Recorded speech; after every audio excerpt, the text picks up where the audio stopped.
ಎಲ್ಲರಿಗೂ ನಮಸ್ಕಾರ ಹಾಗೆ ಶುಭ ದಿನ. ವೆಲ್ಕಮ್ ಟು ಮೈ ಸರಳ ಅಡುಗೆ ಸರಳ ವಾಸ್ತು ಪರಿಹಾರ ಯೂಟ್ಯೂಬ್ ಚಾನಲ್. ನಾನು ನಿಮ್ಮ ರೂಪ MV.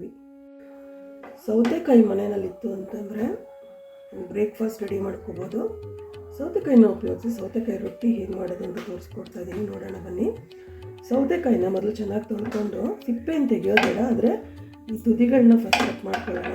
ಕಟ್ ಮಾಡಿಕೊಂಡು ಈ ಕಹಿ ಅಂಶ ಇರುತ್ತಲ್ಲ ಅದನ್ನು ತೆಕ್ಕೊಂಬಿಡೋಣ.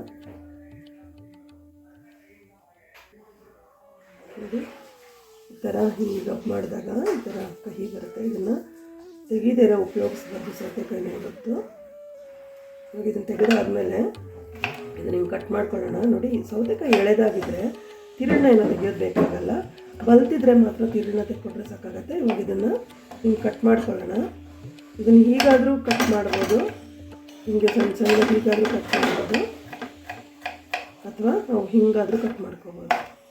ಈ ಥರ 1 ಅಥವಾ 2 ಸೌತೆಕಾಯಿನ ಫುಲ್ಲೆಲ್ಲ ಹಿಂಗೆ ಸಣ್ಣದಾಗಿ ಕಟ್ ಮಾಡಿ ಇದನ್ನು ಸೈಡ್ಗೆ ಇಟ್ಕೊಳ್ಳೋಣ. ಇದನ್ನೆಲ್ಲ ಕಟ್ ಮಾಡ್ಕೊಂಡು ಬರ್ತೀನಿ.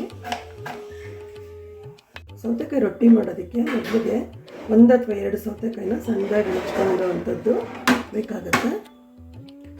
ಹಾಗೆ 2 ಅಥವಾ 3 ಕಪ್ ಅಷ್ಟು ಅಕ್ಕಿ ಹಿಟ್ಟು, ಕೊತ್ತಂಬರಿ ಸೊಪ್ಪು, 4 ರಿಂದ 5 ಸಣ್ಣಗೆ ಹೆಚ್ಚಿರೋಂಥ ಹಸಿಮೆಣಸು, ರುಚಿಗೆ ಎಷ್ಟು ಬೇಕೋ ಅಷ್ಟು ಉಪ್ಪು, 1 ಟೀ ಸ್ಪೂನ್ ಜೀರಿಗೆ, ಹಾಗೆ 1 ಕಪ್ ಅಷ್ಟು ಹಸಿ ಕೊಬ್ಬರಿ. ಇವಾಗ ಒಂದು ಅಗಲವಾದ ಪಾತ್ರೆ ತೊಗೊಂಡು ಒಂದೊಂದೇ ಇಂಗ್ರೀಡಿಯೆಂಟ್ಸ್ನ ಮಿಕ್ಸ್ ಮಾಡ್ಕೊಳ್ಳೋಣ. ಮೊದಲಿಗೆ 2 ಅಥವಾ 3 ಕಪ್ಪು ಅಕ್ಕಿ ಹಿಟ್ಟನ್ನ ಹಾಕ್ತಾಯಿದ್ದೀನಿ. ಈಗ ಇದಕ್ಕೆ ಹೆಚ್ಚಿಟ್ಕೊಂಡಿರೋವಂಥ ಸೌತೆಕಾಯಿನ ಮಿಕ್ಸ್ ಮಾಡ್ತಾಯಿದ್ದೀನಿ. ಇದಕ್ಕೆ ಹಸಿಮೆಣಸಿನ್ಕಾಯಿ ಹಾಕ್ಕೊಳ್ಳೋಣ, ಕೊತ್ತಂಬರಿ ಸೊಪ್ಪನ್ನ ಹಾಕ್ಕೊಳ್ಳೋಣ, ಹಸಿ ಕೊಬ್ಬರಿ ಹಾಕ್ಕೊಳ್ಳೋಣ, ಜೀರಿಗೆ ಹಾಕ್ಕೊಳ್ಳೋಣ. ಇವಾಗ ಇದಕ್ಕೆ ರುಚಿಗೆ ಉಪ್ಪು ಎಷ್ಟು ಬೇಕೋ ಅಷ್ಟು ಹಾಕೋಣ.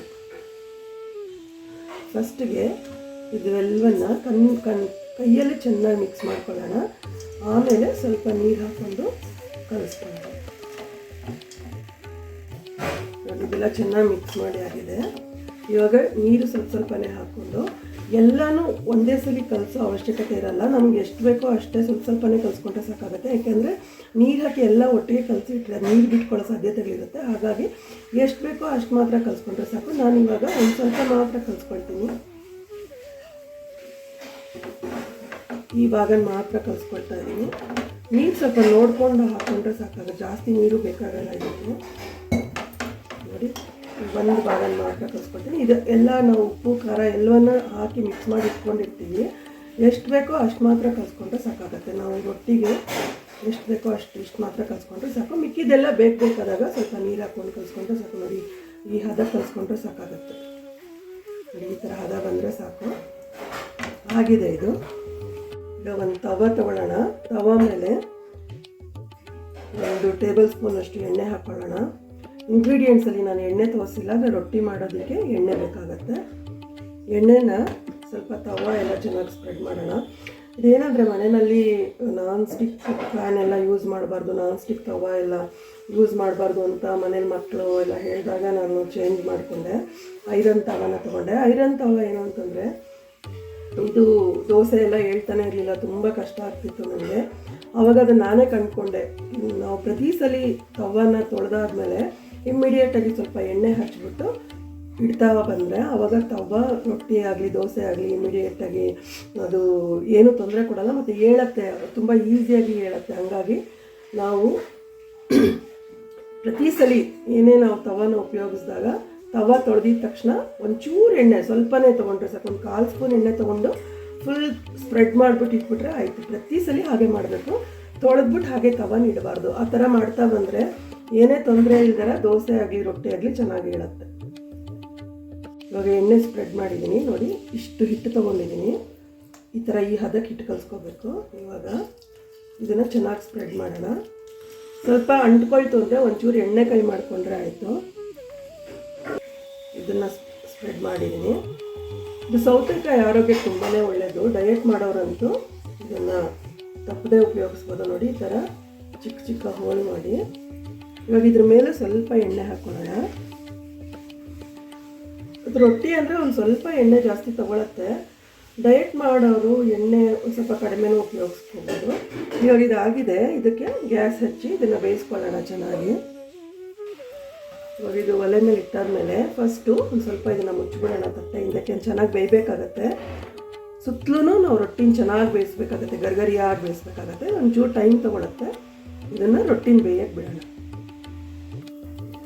ಇದು 1 ನಿಮಿಷ ಅಥವಾ 2 ನಿಮಿಷ ಆದಮೇಲೆ ಮುಚ್ಚಿಟ್ಟಿರೋವಂಥ ಪ್ಲೇಟ್ನ ತೆಗೆದುಬಿಡೋಣ. ಇವಾಗ ನಾವು ಸುತ್ತಲೂ ಬೇಯಿಸ್ಕೊಳ್ತಾ ಬರೋಣ. ಎಲ್ಲವೂ ತುಂಬ ಒಂದು ಗೋಲ್ಡನ್ ಬ್ರೌನ್ ಬರೋ ಥರ ಗರ್ಗರಿಯಾಗಿ ಬೇಯಿಸ್ಕೋಬೇಕಾಗತ್ತೆ. ಒಂದು 3 ರಿಂದ 4 ನಿಮಿಷ ತೊಗೊಳತ್ತೆ ಇದು ರೊಟ್ಟಿ ಆಗೋಕ್ಕೆ. ಥರ ತುದಿಗಳನ್ನೆಲ್ಲ ಸ್ವಲ್ಪ ನಾವು ತವನ ಹೀಗೆ ಸೈಡ್ಗೆ ತೊಗೊಳ್ತಾ ಈ ಥರ ತುದಿಗಳೆಲ್ಲ ಬೇಯಿಸ್ಕೋಬೇಕಾಗತ್ತೆ. ನೋಡಿ ಇಲ್ಲೆಲ್ಲ ಸ್ವಲ್ಪ ತುದಿಗೆಲ್ಲ ಬೇಯಿಸ್ಕೋಬೇಕಾಗತ್ತೆ. ಇವಾಗ ಇದನ್ನು ಸ್ವಲ್ಪ ಹೀಗೆ ಮಡಚಿ ಅರ್ಧಕ್ಕೆ ಸೈಡಿಗೆ ಬೇಯಿಸ್ಕೊಳ್ಳೋಣ.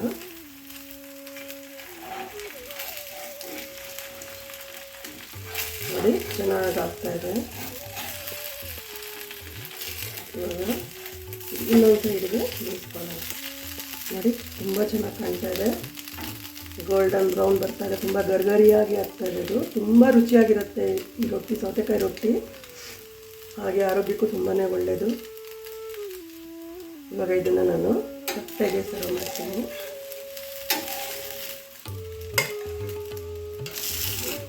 ನೋಡಿ ಎಷ್ಟು ಚೆನ್ನಾಗಿ ಕಾಣ್ತದೆ. ಇದಕ್ಕೆ ಒಳ್ಳೆ ಕಾಂಬಿನೇಷನ್ ಅಂದರೆ ಉಪ್ಪಿನಕಾಯಿ ಮತ್ತು ಬೆಣ್ಣೆ. ಉಪ್ಪಿನಕಾಯಿ ಮತ್ತು ಬೆಣ್ಣೆ ಜೊತೆ ತಿಂದರೆ ತುಂಬ ವಾವ್ ಟೇಸ್ಟ್ ಅಂತಲೇ ಹೇಳ್ಬೋದು. ನೋಡೋಕ್ಕೂ ಸಖತ್ತಾಗಿದೆ.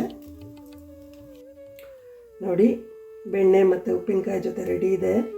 ಇದನ್ನು ನಾನು ಇವಾಗ ಟೇಸ್ಟ್ ಮಾಡ್ತೀನಿ. ನೀವು ಹೀಗೆ ಮಾಡಿಕೊಂಡು ಉಪ್ಪಿನಕಾಯಿ ಮತ್ತು ಬೆಣ್ಣೆ ಜೊತೆ ತಿನ್ನೋದನ್ನು ಮರಿಬೇಡಿ. ನನ್ನ ವಿಡಿಯೋ ನೋಡಿದ ಎಲ್ಲರಿಗೂ ತುಂಬ ಹೃದಯದ ಧನ್ಯವಾದಗಳು.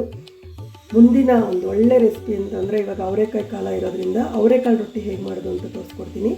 ಖಂಡಿತ ಎಲ್ಲರೂ ನೋಡಿ ಅದನ್ನು ಮತ್ತೆ ಟ್ರೈ ಮಾಡಿ. ಇದನ್ನು ಅಷ್ಟೇ, ಈ ವಿಡಿಯೋನೂ ಅಷ್ಟೇ, ಸೌತೆಕಾಯಿ ರೊಟ್ಟಿ ಟ್ರೈ ಮಾಡಿ ಹೇಗಿದೆ ಅಂತ. ಟೇಸ್ಟ್ ಚೆನ್ನಾಗಿ ಬಂದಲ್ಲಿ ಖಂಡಿತ ಕಮೆಂಟ್ ಮಾಡಿ ಅಂತ ಹೇಳ್ತಾ ಮುಂದಿನ ನನ್ನ ವಿಡಿಯೋ ಅವರೆಕಾಳು ರೊಟ್ಟಿಯೊಂದಿಗೆ ಭೇಟಿ ಆಗ್ತೀನಿ. ಎಲ್ಲರಿಗೂ ಥ್ಯಾಂಕ್ ಯು ವೆರಿ ಮಚ್.